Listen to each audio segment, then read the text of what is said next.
देखिए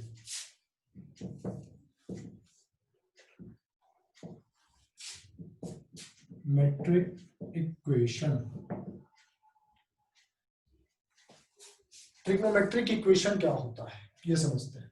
देखिए सबसे पहले हम इक्वेशन के बारे में जान लेते हैं कि इक्वेशन किसको कहते हैं। इक्वेशन देखो, अगर मैं लिखता हूं एक्स स्क्वायर प्लस 5x, तो क्या ये इक्वेशन है? ये इक्वेशन नहीं है, ये जस्ट एक पॉलिनोमियल है, या इसको आप एक फंक्शन कह सकते हो। ठीक है, अब हाँ, अगर इसी को मैं इक्वल टू 2 लिख दूं तब ये इक्वेशन बन गया। समझ में आ गया? तब ये इक्वेशन का मतलब क्या होता है, आप उसको किसी के साथ इक्वेट कर रहे हो। ठीक है, अगर मैं इक्वल टू 0 लिख देता तब वो इक्वेशन होता है। ठीक, अगर मैं लिखता हूं साइन एक्स, तो साइन एक्स तो क्या है, ये एक ट्रिग्नोमेट्रिक फंक्शन है। ठीक है, एक्स की जगह पे 2, 3, 5, 6 कुछ भी लिख सकते हैं, 30, 40, 60 कुछ भी लिख सकते हैं। लेकिन हाँ, अगर मैं साइन एक्स इक्वल टू 1 लिख दूं तब इसका मतलब क्या है, ये एक इक्वेशन आ गया। समझ में आ गया? तो देखिए इक्वेशन क्या होता है, जब कभी भी किसी फंक्शन को, क्या, किसी फंक्शन को किसी कांस्टेंट के साथ इक्वेट करें तब जो सिस्टम मिलता है, this system is called equation. समझ में आ गया? तो इसको हम क्या कहते हैं कि ये इक्वेशन। समझ में आ गया? ठीक, जैसे कि देखिए मैंने ऊपर जो एग्जांपल लिखा था x square plus 5x equal to, क्योंकि ये एक अलजेब्रिक एक्सप्रेशन है। ठीक है, क्या है, अलजेब्रिक एक्सप्रेशन है, तो इसको हम क्या कहेंगे, अलजेब्रिक होता है, अलजेब्रिक इक्वेशन। समझ में आ गया?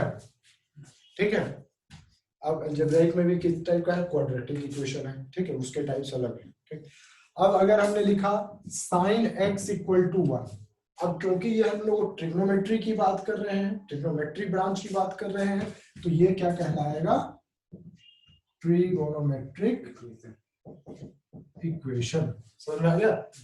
ठीक है, तो ट्रिग्नोमेट्रिक इक्वेशन का मतलब समझ में आ गया कि वैसा कोई एक्सप्रेशन, वैसा एक्सप्रेशन जिसमें ट्रिग्नोमेट्रिक रेशियोज इन्वॉल्व हो, उसको हम क्या कहते हैं, ट्रिग्नोमेट्रिक इक्वेशन। तो इसकी डेफिनेशन लिख लीजिए, the relation between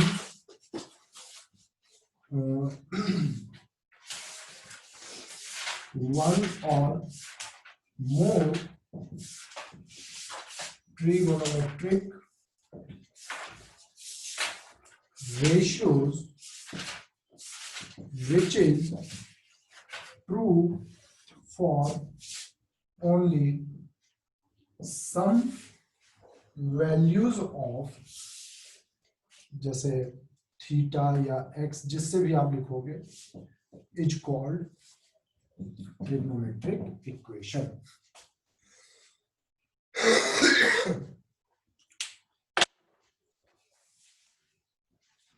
example, sine x is equal to 1 लिख दिया, या sine x plus cos x is equal to 0 लिख दिया, and the relation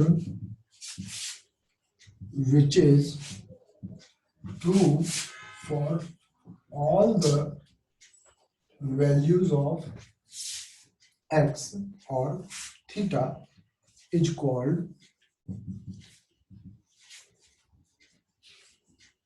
trigonometric identity. Examples, sin square x plus cos square x is equal to 1. देखिए, वो relation जो x की कुछ वैल्यूज के लिए ही ट्रू हो उसको हम ट्रिग्नोमेट्रिक इक्वेशन कहते हैं, और जो x की हर वैल्यू के लिए ट्रू हो उसको हम ट्रिग्नोमेट्रिक आइडेंटिटी कहते हैं। जैसे यहाँ sine square x plus cos square x equal to 1 है, तो x तुम 2 डिग्री रखो, 3 डिग्री रखो या 10 डिग्री रखो, हमेशा ये क्या आएगा, 1 आएगा। लेकिन यहाँ पे ऐसा नहीं है, यहाँ पे ये ऐसा नहीं है sin x इक्वल टू 1 लिखा आपने तो sin 90 पे 1 आएगा या 450 पे आएगा, ऐसा तो नहीं है कि sin 30 डिग्री रखोगे तो भी 1 आएगा। अब यहाँ पे sin x plus cos x equal to 0, अगर मैं x इक्वल टू 0 रखूं तो क्या रिजल्ट आएगा? x जब 0 रखोगे तो 1 आएगा और क्या आ जाएगा x अगर माइनस पाई बाई 4 रखो माइनस 45 डिग्री तब क्या आएगा? तो 1/√2 ये माइनस 1/√2 और ये प्लस 1/√2 कैंसिल होके 0 आ जाएगा। हाँ ठीक है, तो यानी कि इस वैल्यू के लिए तो सेटिस्फाई कर रहा है और दूसरी वैल्यू के लिए सेटिस्फाई नहीं कर रहा, तो हर वैल्यू के लिए तो 0 नहीं आ रहा है ना, तो जो हर वैल्यू के लिए रिलेशन सेटिस्फाई नहीं करे उसको हम इक्वेशन कहते हैं, और हर वैल्यू के लिए अगर सेटिस्फाई करे तो उसको ट्रिग्नोमेट्रिक आइडेंटिटी कहते हैं। यही दोनों में फर्क है। अब एक होता है अपने पास प्रिंसिपल सॉल्यूशन, ठीक है, और एक होता है जनरल सॉल्यूशन। देखिए क्योंकि ट्रिग्नोमेट्रिक फंक्शंस जो होते हैं वो क्या होते हैं? पीरियोडिक फंक्शंस होते हैं। क्या होते हैं? पीरियोडिक फंक्शंस होते हैं। All trigonometric functions are periodic. अब पीरियोडिक का मतलब क्या हुआ? पीरियोडिक का मतलब ये हुआ कि रेगुलर इंटरवल के बाद उनकी वैल्यू रिपीट होती रहेगी। ठीक, जैसे साइन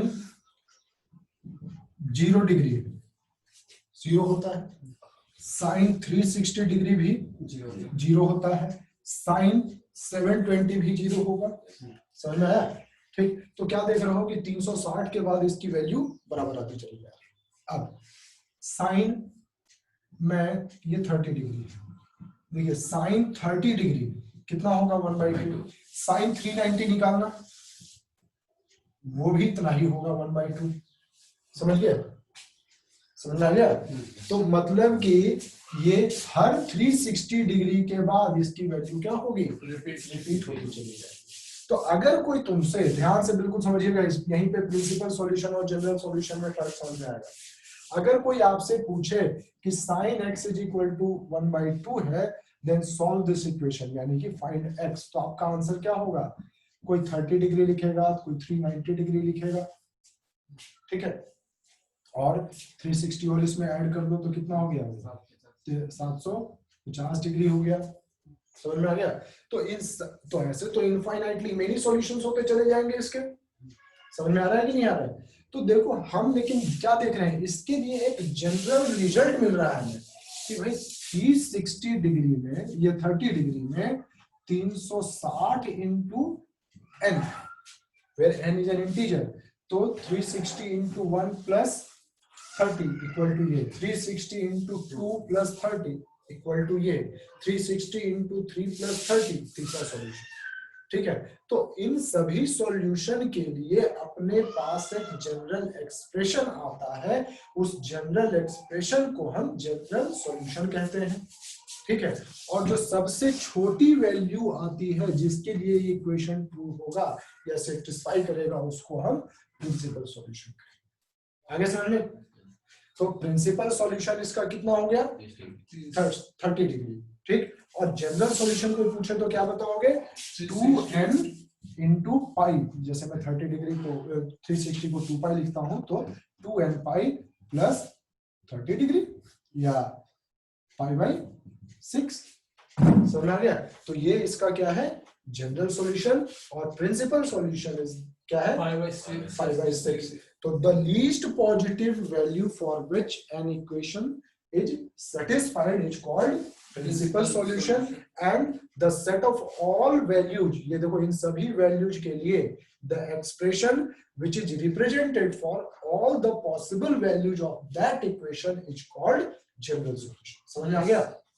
दोनों में फर्क समझ में आ गया ना? तो इसको पहले कॉपी कर लीजिए, फिर मैं दोनों के डेफिनेशन लिखवा देता हूँ। तो देखिए, the least positive value of x for which the given equation is satisfied is called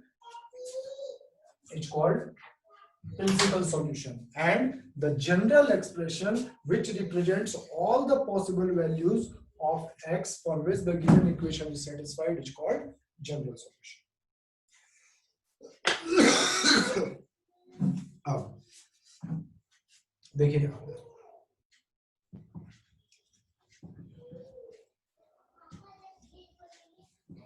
sin x अगर 0 दिया है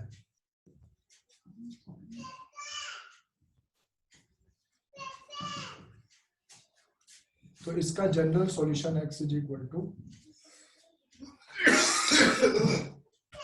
n पाई लिखा जाएगा।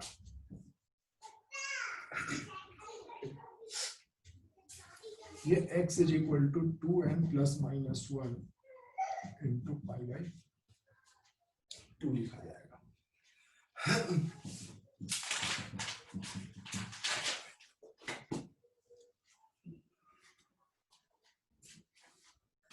कि अगर sin x इक्वल टू 0 है तो x इक्वल टू क्या आएगा n पाई, मतलब कि sin 0 कितना आया 0, sin 180 डिग्री भी कितना आएगा मतलब sin पाई। अब देखिए वेयर इन सभी जगहों पे where n is an integer, n क्या होगा एक इंटीजर होगा, ठीक है। तो 1 पाई 2 पाई 3 पाई 4 पाई सब पे क्या होगा वो 0, ठीक। माइनस पाई, हाँ बिल्कुल, साइन ऑफ माइनस थीटा कितना होगा माइनस साइन थीटा, यानी माइनस साइन 0, तो 0 ही तो रिजल्ट आएगा। कॉस जो है 2n plus minus 1 into pi by 2, tan उसी तरीके से। अभी नेक्स्ट क्लास में, कल वाली क्लास में पहले मैं साइन कॉस और tan तीनों का ग्राफ आप लोगों को बताऊंगा, ठीक।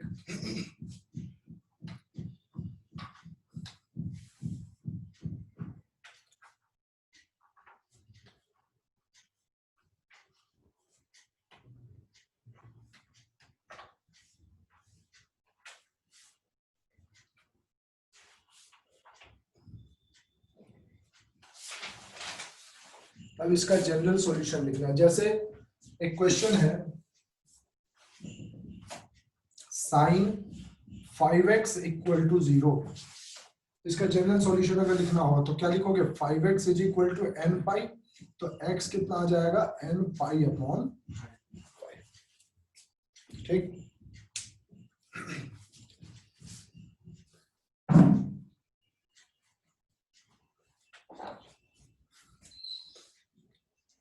हो गया।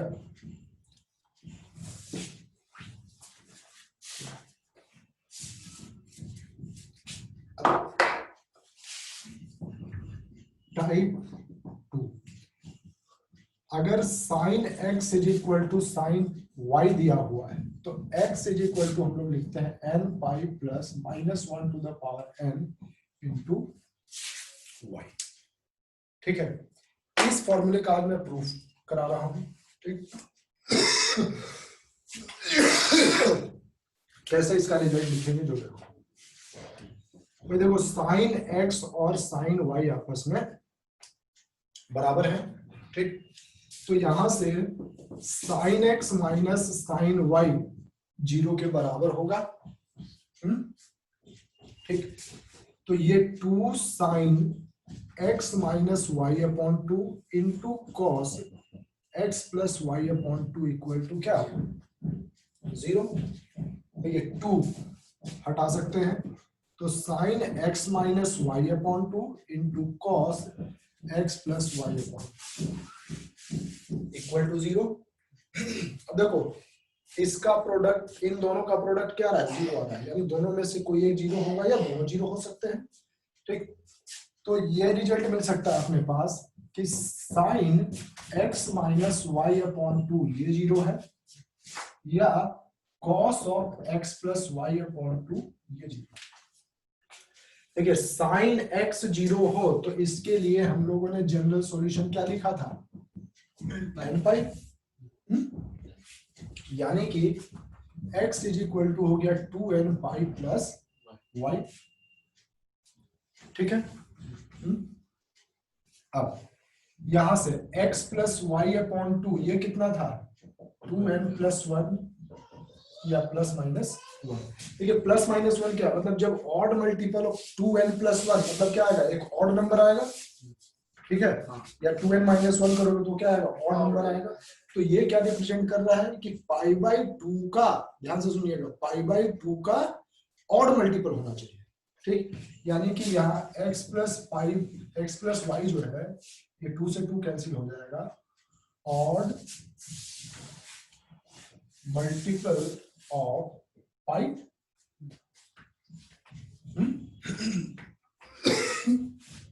यानी x जो है ऑड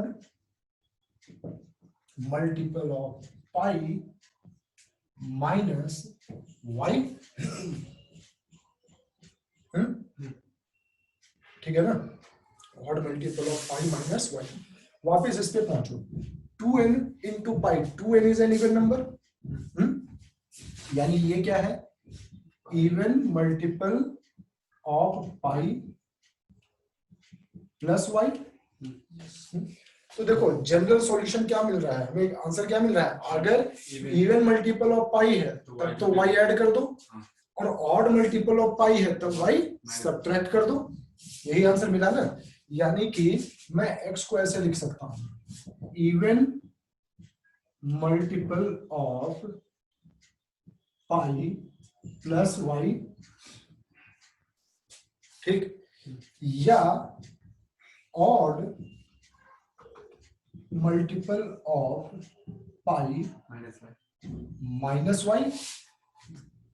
ठीक, समझ में आ रहा है। अब इसी चीज को कंबाइन करके मैं ऐसे भी तो लिख सकता हूं कि x is equal to n pi plus -1 का पावर n इंटू वाई। कैसे, जो देखो अगर हमें क्या पता है कि -1 का पावर अगर ऑड होगा तो माइनस आएगा, -1 का पावर अगर इवन आएगा तो पॉजिटिव आएगा। तो अगर n 1 रहेगा, अगर n ऑड आता है तो ऑड मल्टीप्लाई किया तुमने तो माइनस हो जाएगा, अगर इवन रहा तो इवन मल्टीप्लाई किया और ये प्लस आ जाएगा। तो दोनों को कंबाइन करके इस फॉर्म में लिख सकते हैं कि नहीं? यस सर, समझ में, ठीक है। तो ये रिजल्ट जो है इसको बहुत इंपॉर्टेंट है, इसको प्रूव कीजिएगा। और आज के लिए इतना ही। cos x और cos x equal to cos y और tan x equal to tan y, इन दोनों के लिए अपने आप फॉर्मूला प्रूव करना होगा, ठीक है। और कल मैं इसके कुछ क्वेश्चंस करवाऊंगा।